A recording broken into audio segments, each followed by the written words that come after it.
Hello सभी प्यारे प्यारे स्टूडेंट्स। वेलकम, आपका स्वागत है। पाठ 11 तक हम व्याख्या और इस चैप्टर को समझ चुके हैं।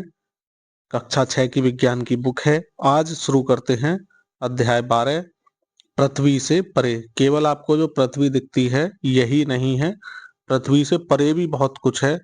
तो आज उसी के बारे में हम डिस्कशन करेंगे। आपको याद दिलाते चलें, अगर आपने हमारे चैनल को सब्सक्राइब नहीं किया है तो करके रख लें, आगे तक आपको बहुत ही फायदेमंद रहने वाला है। तो करते हैं शुरू।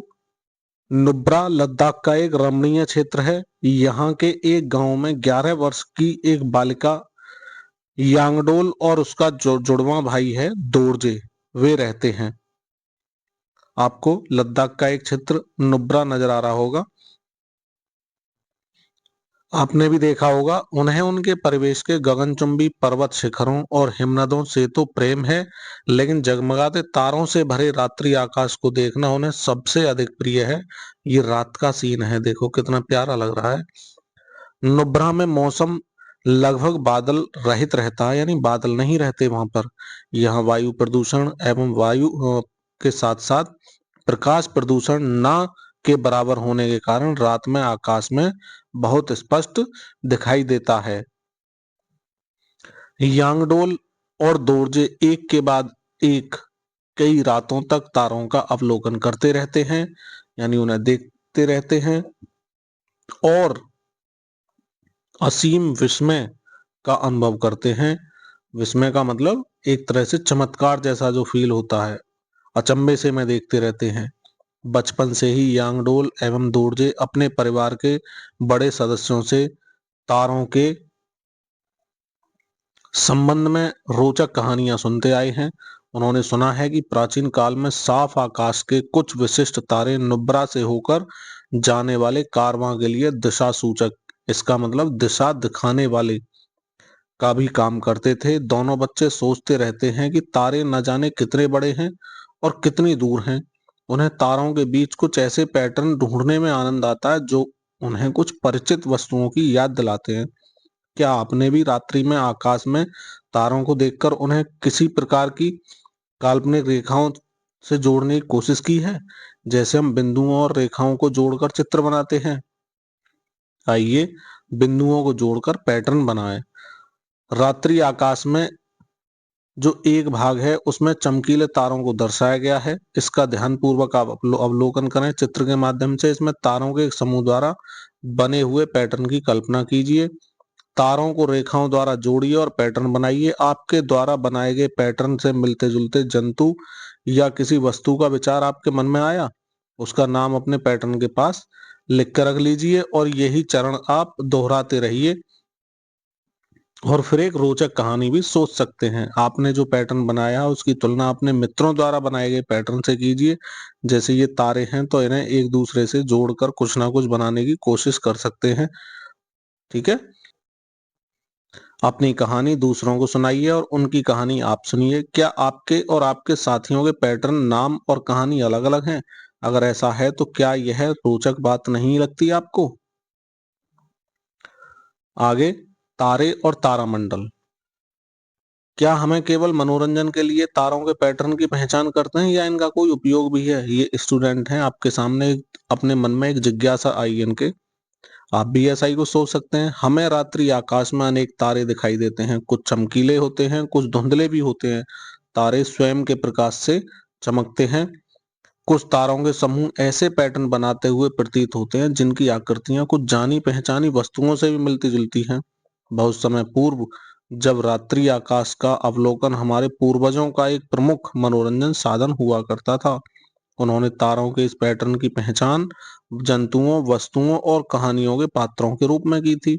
अनेक सभ्यताओं में पैटर्न के नाम उनकी अपनी कहानियों पर आधारित थे। इस काल्पनिक आकृतियों में जो ये काल्पनिक आकृति हैं, इन काल्पनिक आकृतियों ने आकाश में तारों को पहचानने में उनकी सहायता की। तारों और उनके पैटर्न की पहचान प्राचीन काल में यात्रियों के लिए एक उपयोगी कौशल था। आधुनिक प्रौद्योगिकी के आगमन से पहले, जो अब टेक्नोलॉजी आई है, उसके पहले क्या था? बल्कि चुंबकीय दिक्सूचक के आविष्कार से भी पहले, जो चुंबकीय दिक्सूचक पढ़ा था हमने एक चुंबकीय वाले चैप्टर में, चुंबक वाले में, जो दिशा दर्शाता है नॉर्थ और साउथ को, उसके आविष्कार से पहले भी इन पैटर्नों ने नाविकों और अन्य यात्रियों की सागर में पृथ्वी पर दिशा ज्ञात करने में सहायता की। अभी भी आपातकालीन स्थितियों में इनका उपयोग वैकल्पिक विधि के रूप में किया जाता है। पूर्व काल में तारा समूहों के पैटर्न को तारामंडल कहा जाता था। वर्तमान में आकाश के उन भागों को तारामंडल कहा जाता है जिनमें ये पैटर्न है, क्योंकि आकाश के इन भागों में प्राय तारों के पैटर्न की ही प्रधानता होती है। इसलिए सामान्यतः तारामंडल शब्द का उपयोग तारों के समूह के रूप में किया जाता है। आपके लिए जानने की चीज है, विभिन्न संस्कृतियों ने तारामंडल की परिसीमाओं को अलग अलग ढंग से निर्दिष्ट किया है, यानी उन्होंने अपनी अपनी सुविधा के हिसाब से उसके बारे में बताया है। 20वीं शताब्दी के पूर्वार्ध, यानी 20वीं शताब्दी के पूर्व, आधे पूर्व में ये मान लें, अंतर्राष्ट्रीय खगोलीय संघ इंटरनेशनल एस्ट्रोनॉमिकल यूनियन IAU ने अंतर्राष्ट्रीय सहमति से तारामंडल की परिसीमाओं को परिभाषित किया। आधिकारिक रूप से 88 तारामंडल अब तक सूचीबद्ध किए गए हैं। इस प्रकार संपूर्ण आकाश को 88 क्षेत्रों में विभाजित भी कर लिया गया है, बांट लिया गया है। आकाश के इन क्षेत्रों को अब तारामंडल के रूप में भी परिभाषित किया जाता है। चित्र है आगे 12.3। कुछ तारामंडल दर्शाए हैं, इनकी सहजता से पहचान की जा सके। काल्पनिक रेखाओं से भी इन्हें जोड़ दिया गया है। तारामंडल ओरायन को प्राय शिकारी के रूप में निरूपित किया जाता है। इस तारामंडल के बीचों बीच के 3 तारे हैं, वे शिकारी की पेटी यानी बेल्ट कहलाते हैं। कुछ लोग जो हैं वो कल्पना करते हैं कि शिकारी ओरायन एक बैल तारामंडल वृष या टॉरस से युद्ध कर रहा है, तथा ओरायन का कुत्ता तारामंडल कैनिस मेजर उसके पीछे चल रहा है। कैनिस मेजर तारामंडल का तारा लुब्धक सिरियस रात्रि आकाश का सबसे चमकीला तारा है। यह आपके सामने चित्र के माध्यम से दिखा रहे हैं। कैनिस मेजर और लुब्धक सिरियस ये है, ओरायन आपके सामने ये है, और वृष टॉरस ये आपके सामने है। तो इसी तरह आकृतियों से आगे पहचान कर लेते थे। आपको बता दें, लाल रेखाएं तारों के पैटर्न को दर्शाती हैं, जबकि हरी रेखाएं जो हैं वो आकाश के भागों को दर्शाती हैं। चित्र में दर्शाई गई रेखाएं आकाश में दिखाई नहीं देती, इन्हें केवल पहचान के लिए बनाया गया। वैसे तो केवल तारे ही तारे नजर आते हैं आपको आकाश में।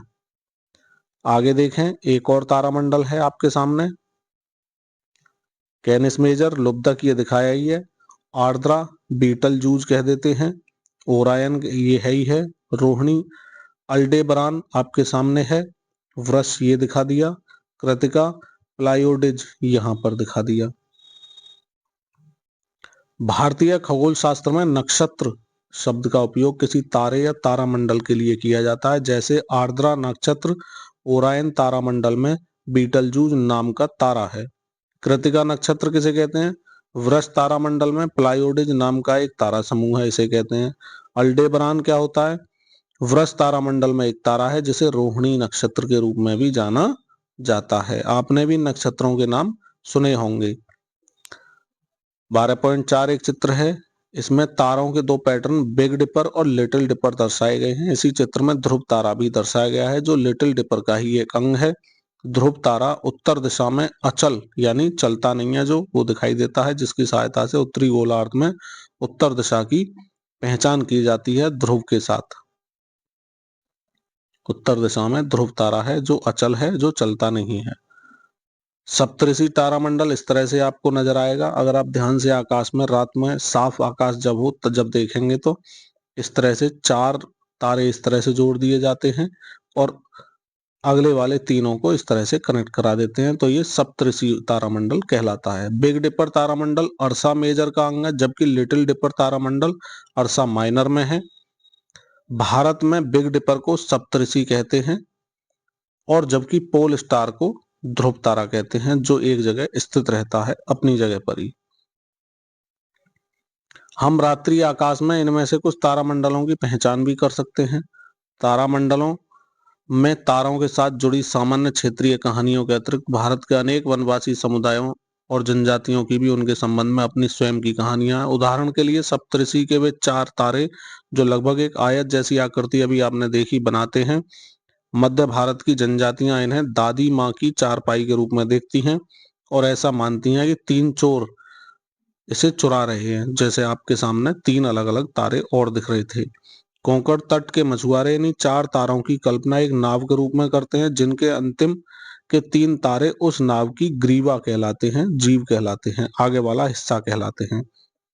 रात्रि आकाश का अवलोकन। यदि किसी रात आकाश में बादल ना हो तो वहां बड़ी संख्या में तारे दिखाई दे सकते हैं। दूसरी ओर यदि आप किसी बड़े नगर में रहते हैं तो आप पाएंगे कि आकाश कभी कभार साफ होता है। रात्रि आकाश में केवल कुछ तारे ही दिखाई देते हैं।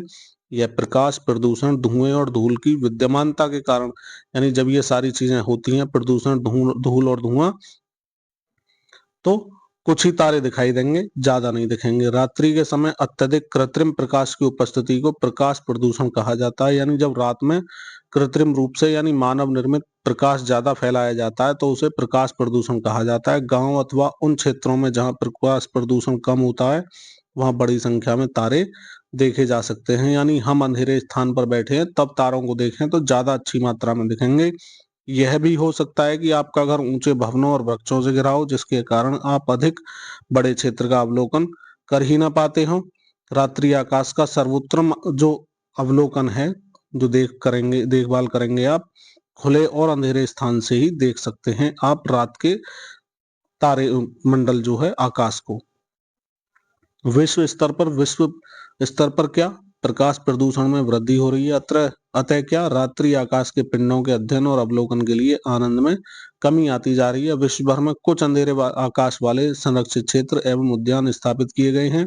इन संरक्षित क्षेत्रों में अनुसंधान हेतु आकाश में अंधेरा बनाए रखने के लिए प्रकाश प्रदूषण जो है नियंत्रित किया जाता है, यानी प्रकाश कम से कम इस्तेमाल किया जाता है। कुछ संगठन प्रकाश प्रदूषण के संबंध में लोगों को शिक्षित करने का भी काम कर रहे हैं। हम जिस स्थान पर हों, क्या वहां से अपनी पसंद के किसी तारामंडल या तारे को ढूंढने का प्रयास कर सकते हैं। फिर एक और प्रश्न आ रहा है, आपके दिमाग में भी आ सकता है इस तरह की जिज्ञासा का प्रश्न। सभी तारे और तारामंडल पृथ्वी के सभी स्थानों से और वर्ष की प्रत्येक रात में दिखाई नहीं देते हैं। उदाहरण के लिए ध्रुव तारा पृथ्वी के दक्षिणी गोलार्ध से नहीं देखा जा सकता। किसी तारे या तारामंडल की पहचानने के लिए आपको यह जानने की आवश्यकता होती है कि यह तारामंडल कैसा दिखाई देता है। रात्रि आकाश में इसको कहाँ देखना चाहिए। किसी तारामंडल के पैटर्न से परिचित होने के लिए आपको जैसे पीछे चित्र दिखाएं 12.3 और 12.4 पैटर्न है ना, उनमें उनमें पैटर्न है तारों के, तो आप वहां से भी समझ सकते हैं। ऐसे ही पैटर्न होते हैं सभी तारामंडल के। यह जानने के लिए कि आपकी स्थिति के अनुसार कोई तारामंडल आकाश के किस भाग में और कब दिखाई पड़ेगा, आप किसी आकाश मानचित्रण ऐप की सहायता ले सकते हैं, जिन्हें मोबाइल फोन पर डाउनलोड किया जा सकता है, या फिर किसी अन्य ऑनलाइन संसाधन का भी आप उपयोग कर सकते हैं। तारों, तारामंडलों और ग्रहों की मोबाइल फोन से पहचान हेतु एक स्काई मैप आता है। वो बहुत ही सुविधाजनक ऐप है, आप भी इसे अपने मोबाइल में डाउनलोड कर सकते हैं। स्टेलेरियन इसी प्रकार का एक अन्य ऐप है। स्टेलेरियन का कंप्यूटर रूपांतर अनेक विशेषताओं से युक्त है, यानी कंप्यूटर में अगर आप स्टेलेरियन को डाउनलोड करते हैं तो उससे और अच्छे से कई सुविधाओं के साथ इस तारामंडल को देखा जा सकता है। और ये जो ऐप हैं कैसे हैं, निःशुल्क हैं, इनमें किसी तरह का कोई चार्ज नहीं होता है। रात्रि आकाश दर्शन के लिए तैयारी। वयस्कों के मार्गदर्शन में रात्रि आकाश अवलोकन हेतु किसी खुले और अंधेरे स्थान की पहचान कीजिए। वयस्कों के मार्गदर्शन का मतलब अपने से जो बड़े बुजुर्ग हैं, माता पिता हैं, दादा दादी हैं, चाचा चाची हैं, इनके साथ आप क्या करें, खुले और अंधेरे स्थान की पहचान की कर लीजिए। अगर आपको रात्रि आकाश को बड़े अच्छे से निहारना है और समझना है तो यह स्थान कृत्रिम प्रकाश, ऊंचे भवन और वृक्षों से दूर होना चाहिए। आप रात्रि आकाश में जिस पिंड का अवलोकन करना चाहते हैं उसी के अनुसार तिथि और समय का भी चयन कर लीजिए, उस मैप पर भी मिल जाएगा। एक ऐसी रात का चयन कीजिए जिसमें आकाश में ना बादल हो ना ही चंद्रमा दिख रहा हो, विशेषकर तब जब आपको ध्रुव तारा देखना हो तो, क्योंकि ध्रुव तारा जो है बहुत चमकीला तारा नहीं है। आकाश के मानचित्र से युक्त कोई मोबाइल ऐप ले लें, अथवा जिन तारामंडलों को आप देखना चाहते हैं उनकी आकृतियों के प्रिंट आउट अपने पास रख लें। जो उपयोगी होंगे। दिशाएं ज्ञात करने के लिए एक चुंबक या दिक्सूचक भी ले सकते हैं तथा प्रेक्षण लिखने और चित्र बनाने के लिए नोटबुक भी साथ ले जाना और अच्छा रहेगा। नियत दिन यानी फिक्स दिन कर लेंगे कि उस दिन जाना है और उस समय पर किसी वयस्क के साथ उस निर्धारित स्थान पर जाइए जहां रात्रि आकाश का अवलोकन करना है। वहां पहुंचने के पश्चात लगभग आधा घंटा प्रतीक्षा कीजिए ताकि आपके नेत्र अंधेरे के अनुसार समंजित हो सकें। इससे आप रात्रि आकाश को और अच्छे से अवलोकित कर पाएंगे। सावधानी क्या रखनी है? रात के समय किसी वयस्क को साथ ले जाएं। सावधानी क्या रखनी है? रात के समय किसी वयस्क को अपने साथ लिए बिना खुले और अंधेरे स्थान पर बिल्कुल ना जाएं। वो खतरनाक हो सकता है आपके लिए, इसलिए ऐसा कोई कदम ना उठाएं अकेले जाने का। ये आपके सामने रात्रि आकाश का अवलोकन करने के वाले बच्चे हैं जो अपने से बड़े को अपने साथ लेकर आए हैं। ये वयस्क हैं, इनके मम्मी पापा दादा दादी कुछ भी हो सकते हैं। तो आप भी उन्हीं की देखरेख में रात में आए बाहर। रात्रि में आकाश में आप सप्तऋषि और ध्रुव तारे की पहचान बड़े आसानी से कर सकते हैं। आप स्थिति को पता लगाना चाह रहे हैं तो आपके लिए बता रहे हैं। सप्तऋषि को देखने के लिए ग्रीष्म ऋतु होनी चाहिए। रात्रि के लगभग 9 बजे आकाश का अवलोकन करें आप। इसके लिए आकाश के उत्तरी भाग में क्षितिज के ऊपर देखें और सप्तऋषि को पहचानें। सप्तऋषि पहचान में आ जाए तो ध्रुव तारे की स्थिति जानने का फिर प्रयास कीजिए।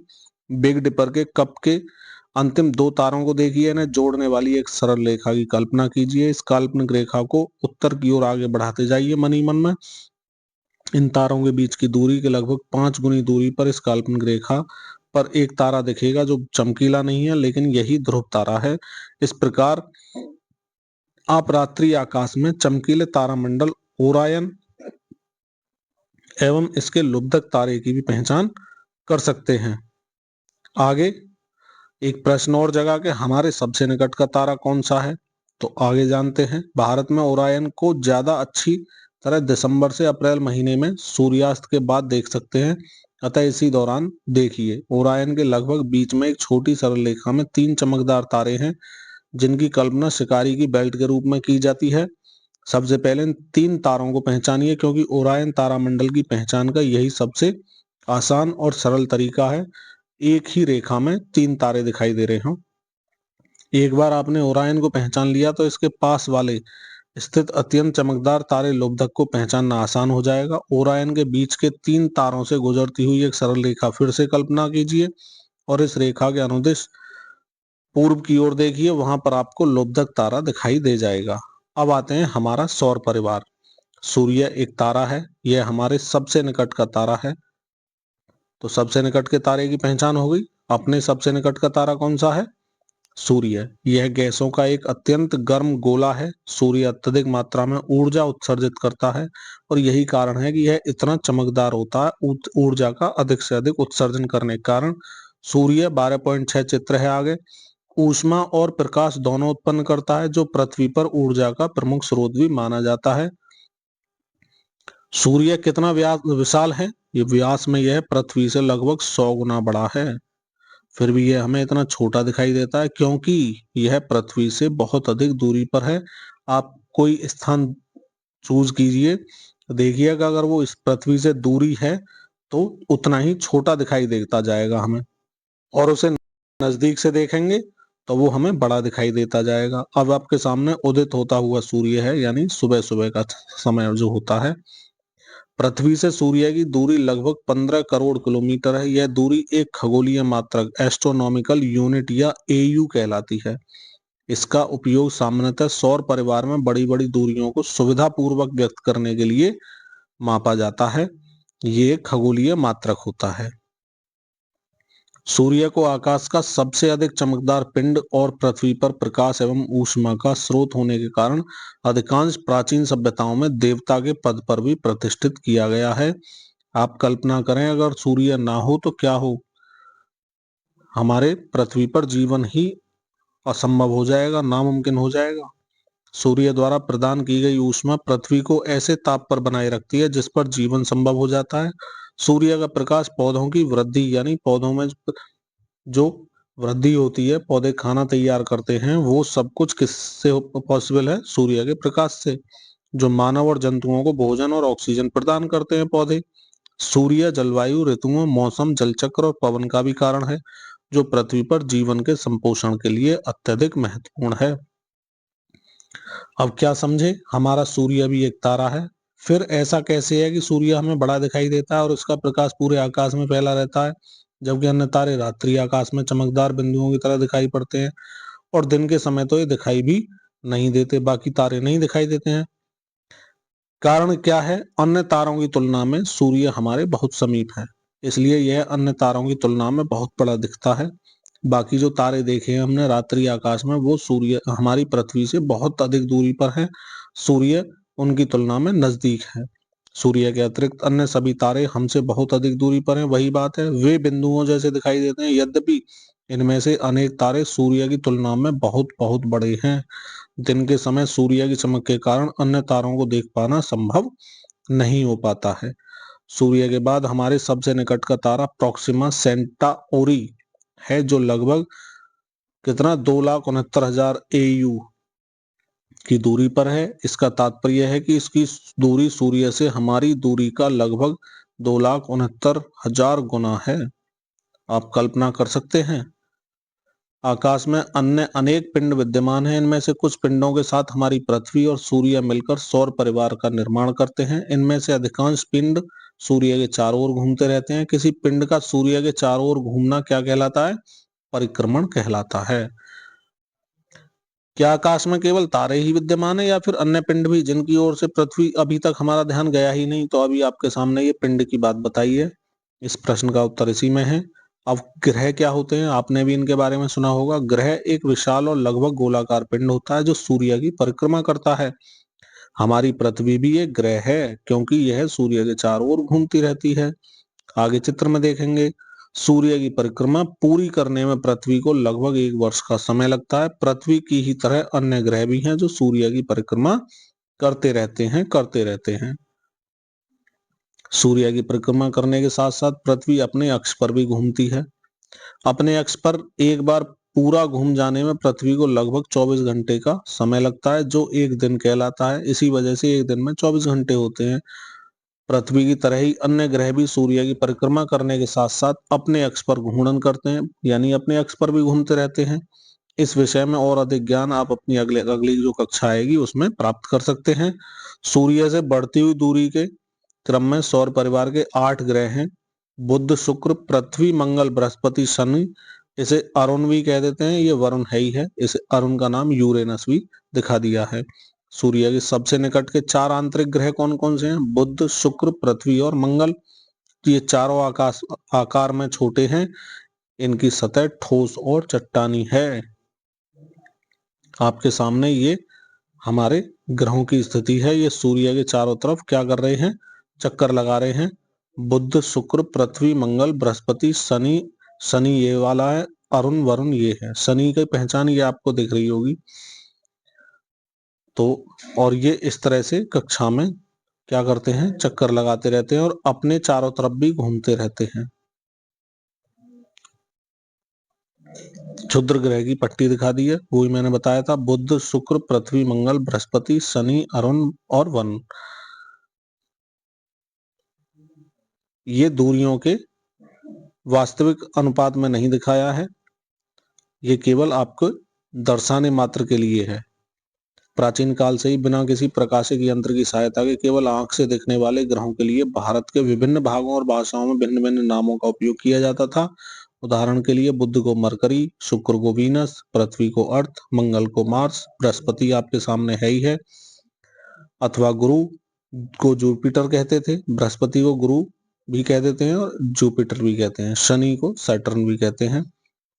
शुक्र प्राय भोर और संध्या के साथ चमकता हुआ दिखाई देता है, यानी सुबह सुबह दिखता है और शाम को दिखता है, इसलिए इसे भोर का तारा या संध्या का तारा भी कहते हैं। हालांकि यह तारा नहीं है। मंगल को लाल ग्रह कहा जाता है क्योंकि यह लाल रंग का दिखाई पड़ता है। इसका कारण यह है कि मंगल ग्रह की जो मृदा है, वहां की जो मिट्टी है, उसका रंग कैसा है? लाल है।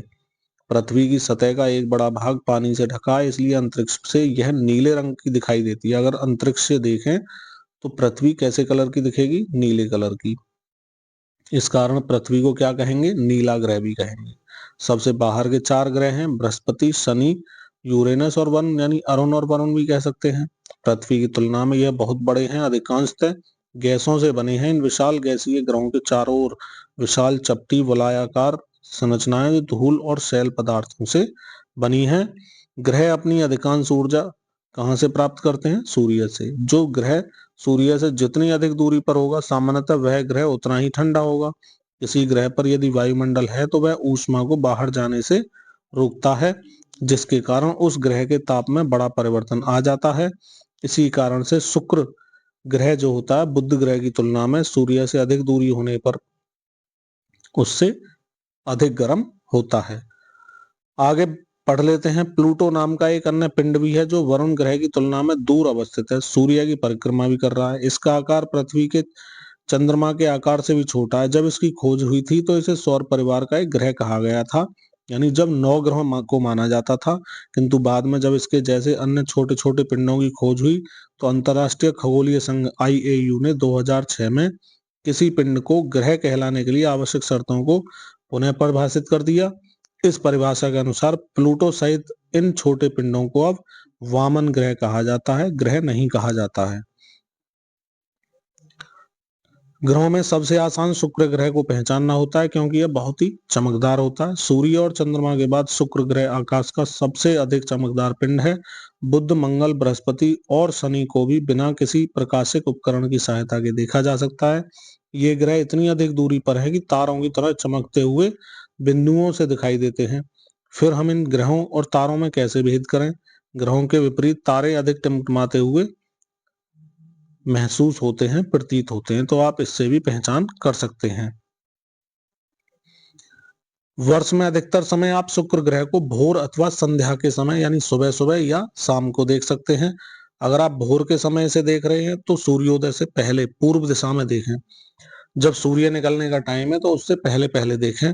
जब आप संध्या के समय से देख रहे हैं तो सूर्यास्त यानी सूर्य छिपने के बाद में पश्चिम दिशा में इसे देख सकते हैं।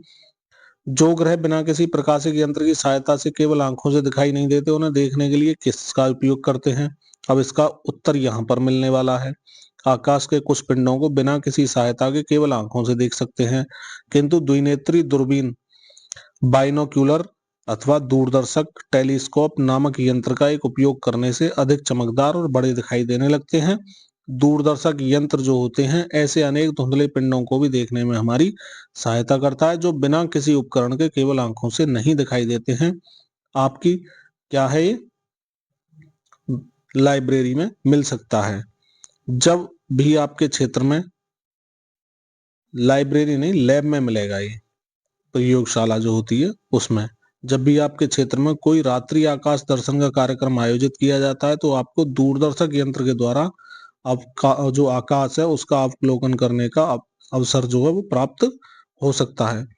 अनेक उच्च संस्थान जो होते हैं शिक्षा के, विद्यालयों के विद्यार्थियों के लिए रात्रि आकाश अवलोकन गतिविधियों का सब आयोजन भी करते हैं। देश भर में ऐसे अनेक अव्यावसायिक खगोलीय संगठन भी हैं जो समय समय पर आकाश दर्शन कार्यक्रम आयोजित करते हैं। संग्रहालय यानी म्यूजियम, कृत्रिम नभमंडल यानी प्लेनेटेरियम भी इस प्रकार के जो कार्यक्रम है उन्हें आयोजित करते रहते हैं। हम जानते हैं ग्रह सूर्य की परिक्रमा करते हैं। क्या कुछ ऐसे पिंड भी हैं जो ग्रहों की भी परिक्रमा करते हों? तो प्राकृतिक उपग्रह पर आते हैं। ग्रहों की परिक्रमा करने वाले पिंडों को सामान्यतः उपग्रह कहा जाता है। वे आकार में हमारे ग्रहों की तुलना में छोटे होते हैं। ग्रहों के प्राकृतिक उपग्रहों को चंद्रमा कहा जाता है। पृथ्वी का एक चंद्रमा है, जबकि मंगल के कितने? 2 चंद्रमा हैं। बृहस्पति, शनि, यूरेनस और वरुण ग्रहों के कई कई चंद्रमा हैं। सामान्यतः कोई ऐसा पिंड जो अपने से बहुत बड़े पिंड की परिक्रमा करता हो उसे भी उपग्रह कहा जाता है। उदाहरण के लिए पृथ्वी को सूर्य का उपग्रह कहा जाता है, कह सकते हैं। चंद्रमा की बात करते हैं। पृथ्वी का प्राकृतिक उपग्रह चंद्रमा, प्राकृतिक मीन्स पहले से ही जो विद्यमान है, उसमें मनुष्य का कोई हाथ नहीं है। पृथ्वी का प्राकृतिक उपग्रह चंद्रमा पृथ्वी की एक परिक्रमा पूरी करने में लगभग 27 दिन का समय लेता है। यह अंतरिक्ष में हमारी निकटतम पड़ोसी है। पृथ्वी के विपरीत चंद्रमा पर वायुमंडल ना के बराबर है। पृथ्वी की तुलना में चंद्रमा कितना बड़ा है? चंद्रमा का व्यास पृथ्वी के व्यास का लगभग एक चौथाई यानी फोर्थ पार्ट है। चंद्रमा की सतह पर वृत्ताकार कटोरे नुमा संरचना दिखाई पड़ती हैं, जिन्हें गर्त या क्रेटर भी कहते हैं। इनमें से अधिकांश गर्त अंतरिक्ष से आई चट्टानों अथवा क्षुद्र ग्रहों के आघात से बने हैं। आघात का मतलब टक्कर से। चंद्रमा पर वायुमंडल, जल अथवा जीवन विद्यमान न होने के कारण ये विशिष्ट संरचनाएं उसकी सतह पर लंबे समय से बनी हुई हैं। चंद्रमा पृथ्वी से कितनी दूरी पर है? जनरल नॉलेज का सवाल। 3,84,000 किलोमीटर की दूरी पर चंद्रमा पृथ्वी से है। आपको ये चंद्रमा की शेप दिखाई दे रही होगी। इसरो के कार्टोसैट द्वारा लिया गया चित्र है। इसरो के चंद्रयान 3 के कैमरों से लिया गया ये चित्र आपके सामने ये वाला है। तो आप समझ सकते हैं चंद्रमा ये है और इस पर इस तरह के बहुत सारे गड्ढे पड़े हुए हैं, जिन्हें क्रेटर का नाम दिया गया है। और इसमें इसरो को यानी हमारे जो भारत का अनुसंधान के लिए केंद्र है उसको सहायता मिल चुकी है। वहां पर लैंड किया था। आपको याद होगा, भारत के लिए बड़ा गौरव का क्षण है। इस गौरव के क्षण को याद करके अगर आप चाहें तो वीडियो को लाइक कर दें। यद्यपि चंद्रमा बहुत दूर है, फिर भी मनुष्य ने चंद्रमा को अधिक अच्छी तरह से समझने और खोजबीन करने के लिए इस पर अंतरिक्षयान भेजे हैं। भारत ने भी चंद्रमा के अध्ययन के लिए चंद्रयान 3 अभियान पूरे कर लिए हैं। चौथे की अभी तैयारी चल रही है। चंद्रमा संबंधी हमारी जानकारी में वृद्धि के लिए यानी बढ़ावे के लिए चंद्रमा पर भारत का पहला चंद्रयान अभियान हुआ था 2008 में। दूसरा मिशन चंद्रयान 2 2019 में भेजा गया था। तीसरे मिशन के अंतर्गत चंद्रयान 3 को 2023 जुलाई में प्रक्षेपित किया गया, भेजा गया। इसका लैंडर विक्रम, जो अपने साथ रोवर प्रज्ञान को लेकर गया था, आसानी से 23 अगस्त 2023 को चंद्रमा की सतह पर उतर गया था। इस मिशन के साथ ही भारत चंद्रमा के दक्षिणी ध्रुव के निकट उपकरण उतारने वाला विश्व का पहला देश बन गया है। तो इसी वजह से तो कहते हैं जय हिंद। इस सफलता को रेखांकित करने के लिए भारत सरकार द्वारा घोषणा की गई कि 23 अगस्त भारत में राष्ट्रीय अंतरिक्ष दिवस के रूप में मनाया जाएगा। एक चौथे मिशन चंद्रयान 4 की योजना बनाई जा चुकी है, जिसका लक्ष्य क्या है? चंद्रमा से मिट्टी और पत्थर के टुकड़ों को लेकर आना। क्षुद्र ग्रह क्या होते हैं? अब क्षुद्र ग्रह सूर्य और ग्रह लगभग गोलाकार आकृति के ही होते हैं। सौर परिवार में ऐसे अनेक छोटे पिंड हैं जो चट्टानी और अनियमित आकार के हैं, क्षुद्र ग्रह कहलाते हैं। इनमें से अनेक क्षुद्र ग्रह मंगल, बृहस्पति के कक्षाओं के बीच अपने अपने पथों पर सूर्य की परिक्रमा करते हैं। ये क्षुद्र ग्रह जो हैं, ये इनके जो क्षेत्र हैं क्षुद्र ग्रहों के, क्षुद्र ग्रह पट्टी कहलाते हैं। कभी कभी क्षुद्र ग्रह पृथ्वी के बहुत पास से भी गुजर जाते हैं। क्षुद्र ग्रहों का आकार 10 मीटर से लेकर 500 किलोमीटर तक भी हो जाता है। धूमकेतु क्या होता है? कभी कभी सौर परिवार के बाहरी क्षेत्रों से कुछ आगंतुक पिंड हमारे सौर परिवार में आते हैं। लंबी पूंछ वाले इन पिंडों को धूमकेतु कॉमेट, ये आपके सामने दिख रहा होगा, लंबी पूंछ दिख रही है इसकी, 12.10 चित्र है। ये धूल, गैसों, पत्थर के टुकड़ों और बर्फ के बने होते हैं। जैसे ही कोई धूमकेतु सूर्य के निकट पहुंचता है तो इसमें जमे हुए पदार्थ वाष्पीकृत होने लगते हैं और वाष्पित पदार्थ धूमकेतु की पूंछ बन जाते हैं। जैसे धूमकेतु सूर्य से दूर जाते हैं वे धुंधले दिखाई देने लगते हैं और एक सीमा के बाद उन्हें किसी प्रकाशिक उपकरण के केवल आंख से देख पाना ही संभव नहीं हो पाता। सूर्य की परिक्रमा करने वाले धूमकेतुओं का पता लगाया जा चुका है। ये धूमकेतु नियत समयावधि यानी एक डेफिनेट टाइम के बाद में क्या होता है, सूर्य के निकट आते रहते हैं। तथापि कुछ ऐसे धूमकेतु भी हैं जो सौर परिवार से पलायन भी कर जाते हैं, यानी दूर चले जाते हैं और कभी वापस नहीं आते। कुछ अन्य धूमकेतु टूट जाते हैं या सूर्य या अन्य ग्रहों के पास पहुंचने पर उनमें गिर जाते हैं। हमने उन पिंडों के बारे में जाना जो मिलकर सौर परिवार बनाते हैं। वह पिंड कौन कौन से हैं, आप एक बार उनके बारे में बात करेंगे तो क्या मिलेगा? सूर्य, 8 ग्रह हैं, उनके उपग्रह हैं, अनेक अपेक्षाकृत छोटे पिंड हैं जिनमें क्षुद्र ग्रह और धूमकेतु शामिल हैं। ये सब मिलकर क्या बनाते हैं? सौर परिवार बनाते हैं। एक प्रसिद्ध धूमकेतु हेली धूमकेतु है जो प्रत्येक 76 वर्ष बाद दिखाई देता है। पिछली बार यह 1986 में दिखा था। आप भी कमेंट बॉक्स में बता सकते हैं 1986 के बाद अब ये 76 वर्ष के बाद में कब दिखेगा। देखते हैं आपकी गणित में नॉलेज। हमारा तारा सूर्य सौर परिवार का सबसे बड़ा और सबसे भारी पिंड है। सौर परिवार में उपलब्ध लगभग संपूर्ण ऊर्जा का जनक सूर्य ही है। हमारे सौर परिवार के अन्य सभी पिंड सूर्य के प्रकाश को अपने सतहों से परावर्तित करते हैं और इसी के कारण से वो चमकते हैं। अंतरिक्ष में सौर परिवार के आगे और क्या है, इसकी बातें अभी करेंगे। उससे पहले जान लेते हैं संस्कृत और कुछ अन्य भारतीय भाषाओं में कॉमेट को धूमकेतु कहते हैं। भारत में विभिन्न जनजातियों के द्वारा इसे पुच्छया तारा या पूंछ वाला तारा, झंडिया तारा या झंडे जैसा भी तारा कहा जाता है। अनेक सभ्यताओं में लोग धूमकेतु से भयभीत होते थे। यह भी माना जाता था कि धूमकेतु अपने साथ दुर्भाग्य लेकर आते हैं। तथापि वैज्ञानिकों का आभार मानना चाहिए कि आज हम जानते हैं कि ये मात्र बर्फीली चट्टानों वाले आगंतुक हैं जो सूर्य के पास से होकर गुजरते हैं, तो इनसे डरने की जरूरत नहीं है। मंदाकिनी आकाशगंगा है आगे। चंद्रमा विहीन रात्रि आकाश में, चंद्रमा जब ना हो रात के आकाश में, तब शहर की रोशनी से दूर किसी अंधेरे स्थान से अवलोकन करें तो आकाश में उत्तर के पास से दक्षिण तक व्याप्त प्रकाश की धुंधली पट्टी दिखाई देती है। आप भी ध्यान से देखना, यह आकाश गंगा नाम की वह मंदाकिनी है जिसमें हम रहते हैं। एक मंदाकिनी में करोड़ों से लेकर अरबों तक तारे होते हैं। हमारा सौर परिवार मंदाकिनी आकाश गंगा का ही एक भाग है। तो इस तरह की आपको ये मंदाकिनी दिखेगी रात्रि में जब आप देखेंगे तो। ब्रह्मांड होता है फिर हमारी मंदाकिनी से परे, इससे भी आगे बाह्य अंतरिक्ष में बहुत सारी मंदाकिनियां हैं। तारों, मंदाकिनी और ब्रह्मांड के रहस्यों को समझने के लिए वैज्ञानिक उनका अध्ययन करते रहते हैं।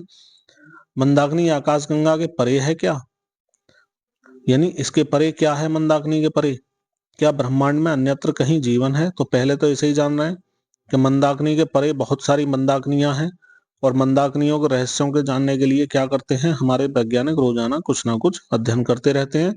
हम अभी तक नहीं जानते हैं कि ब्रह्मांड में कहीं और जीवन है या नहीं। हमारी मंदाकिनी में अनेक ग्रहों की खोज की गई है जो अपने तारों की परिक्रमा कर रहे हैं। अभी तक वैज्ञानिक अपने तारों की परिक्रमा करते हुए इन बाह्य ग्रहों में कहीं भी जीवन के अस्तित्व का कोई प्रमाण नहीं प्राप्त कर पाए हैं, किंतु जीवन की खोज अभी भी जारी है। जैसे पृथ्वी पर जीवन है, वैसे ही अंदाजा लगाया जा रहा है कि शायद कहीं पर जीवन हो। इसी से संबंधित एलियन जो वर्ड आता है, एलियन का मतलब किसी दूसरे ग्रह पर रहने वाले जीव जंतुओं के बारे में बोलते हैं। तो अभी कोई ऐसा प्रमाण नहीं मिला है कि किसी ग्रह पर कोई जीवन हो, पर उसकी खोज लगातार अभी जारी है। क्रिस मूवी में भी आपने देखा होगा एक एलियन दूसरे ग्रह से आया है, और अलग अलग चलचित्रों के माध्यम से भी कई बार एलियन के बारे में बताया गया है। तो ये शब्द हैं जो इस चैप्टर में आए हैं। सारांश पढ़ लेते हैं। आकाश को क्षेत्रों में बांटा गया है जिन्हें हम तारामंडल कहते हैं। इनमें ऐसे तारों के समूह सम्मिलित हैं जो पैटर्न बनाते हुए दिखाई पड़ते हैं। ध्रुव तारा उत्तर दिशा में अचल होता है, यानी चलता नहीं है। यह तारा उत्तर दिशा में निर्धारित करता है, यानी बताता है कि उत्तर दिशा इधर है। सूर्य एक तारा है जो ऊष्मा और प्रकाश उत्पन्न करता है। ग्रह एक विशाल लगभग गोलाकार पिंड है जो सूर्य के चारों ओर घूमता है। सूर्य से बढ़ती दूरी के क्रम में सौर परिवार के 8 ग्रह हैं। बुध, शुक्र, पृथ्वी, मंगल, बृहस्पति, शनि, अरुण, वरुण, यूरेनस को अरुण का नाम भी दिया जाता है, कई बार बता चुके हैं। पृथ्वी लगभग 1 वर्ष में सूर्य की एक परिक्रमा पूरी करती है। ग्रहों की परिक्रमा करने वाले पिंडों को सामान्यतः उपग्रह कहा जाता है। चंद्रमा पृथ्वी का एक प्राकृतिक उपग्रह है। चंद्रमा लगभग 27 दिन में पृथ्वी की एक परिक्रमा पूरी करता है। सूर्य तथा अन्य 8 ग्रह, उनके उपग्रह और अन्य छोटे पिंड जिनमें क्षुद्र ग्रह और धूमकेतु शामिल हैं, ये सब मिलकर क्या बनाते हैं? सौर परिवार। हमारा सौर परिवार जो है मंदाकिनी आकाश गंगा का ही एक अंग है, भाग है। आपने जो कुछ सीखा इन प्रश्नों का उत्तर देकर अपने सीखने को और पक्का कर सकते हैं, स्थायी कर सकते हैं। इसी के साथ ये चैप्टर यहीं पर समाप्त होता है, पर उससे पहले आपको कुछ और दिखा दिया जाए। भारतीय खगोलीय वेधशाला हानले के सर्वोच्च पर्वत शिखर दिगपा रत्सा री पर बनाई गई है। इस शिखर का नाम अब सरस्वती पर्वत रख दिया गया है। इसमें कई टेलीस्कोप लगे हैं। इनमें से एक का नाम हिमालयी चंद्र टेलीस्कोप है। इसे यह नाम नोबेल पुरस्कार विजेता वैज्ञानिक सुब्रमण्यम चंद्रशेखर के नाम से दिया गया है। यह संसार के सबसे ऊंचे स्थानों पर स्थित वेधशालाओं में से एक है।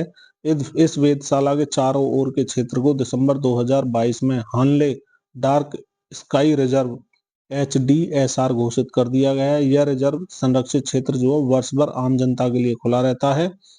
भारतीय खगोल भौतिकी संस्थान द्वारा स्थानीय नागरिकों को छोटे छोटे टेलीस्कोप भी प्रदान किए जाते हैं और आगंतुकों के लिए मार्गदर्शन के लिए खगोलिकीय राजदूत के रूप में प्रशिक्षित किया जाता है। आशा की जाती है कि इससे इस क्षेत्र में खगोलीय पर्यटन को बढ़ावा मिलेगा। इसी वजह से इसका यहाँ पर निर्माण किया गया है। आप भी अपनी आकाशगंगा को यहाँ कभी मौका मिले तो जाकर देख सकते हैं। अब इस पुस्तक का ये अंतिम पृष्ठ हो गया है, यानी कि इसी के साथ ये चैप्टर अंत होने के साथ साथ कक्षा 6 की विज्ञान कंप्लीट हो चुकी है। लेकिन हमारी जिज्ञासा का ये अंत नहीं है, आपको इसके बारे में बताया गया, पढ़ सकते हैं। बहुत सारी चीजें आपने पढ़ी, बहुत कुछ अभी पढ़ना बाकी है। इससे आगे की चीज है कक्षा 7 की विज्ञान की किताब में हम पढ़ेंगे। ठीक है, आई होप आपको हमारी ये वीडियो पसंद आई है, हमारा समझाना पसंद आया है, आपको नई नई जानकारियां मिली हैं। इसी के साथ वीडियो को लाइक नहीं किया है तो कर देंगे, चैनल को सब्सक्राइब कर लें। आने वाले टाइम में हम कक्षा 6 का संपूर्ण सारांश एक वीडियो में देने वाले हैं। अगर आपने इन सभी पाठों को अच्छे ढंग से अध्ययन कर लिया है और ना भी किया है तो आप उस एक संपूर्ण चैप्टर में, यानी एक संपूर्ण क्या होगी, मैराथन क्लास जैसी होगी, जिसमें सब कुछ जो इस कक्षा 6 की बुक में दिखाया गया है सारी चीजें हम सार रूप में आपके सामने रखेंगे। तो देर ना करें, सब्सक्राइब करके रखें, जिससे कि आप ज्ञान की जो बातें हैं उनसे अछूते ना रह सकें। मैं विपिन शर्मा लेता हूं आपसे विदा। जय हिंद, जय भारत, वंदे मातरम।